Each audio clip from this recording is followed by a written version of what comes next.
Not only do we study a variety of texts, but it's made me learn that I love a variety of literature. The discussion is what keeps it alive. It's all about originality and what you bring to the novel. For last year's words belong to last year's language, and next year's words await another voice. A voice suggests that if we interpret this to be the reader, that the reader is putting themselves onto it, they're adding something to it and they're keeping it alive through the way they're interpreting it.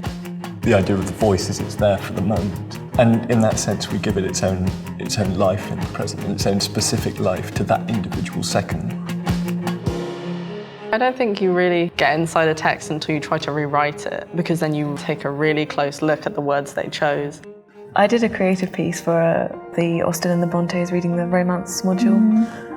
I did a piece on marriage, but like arranged marriages, but in Indian culture. So it was kind of like taken out of the Pride and Prejudice kind of context, who you should marry kind of thing like that, and then put in a different setting. The great thing about English literature is it builds up these skills of independence and self-determination, and you could do almost any role with, because you've been developing this skill of analysis, really.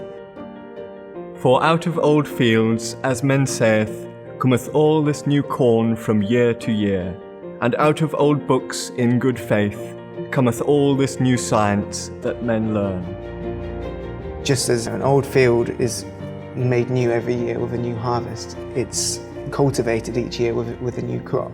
And maybe that's the same for the old books, in that each time you plough over it with your eyes, you get a new crop out of it.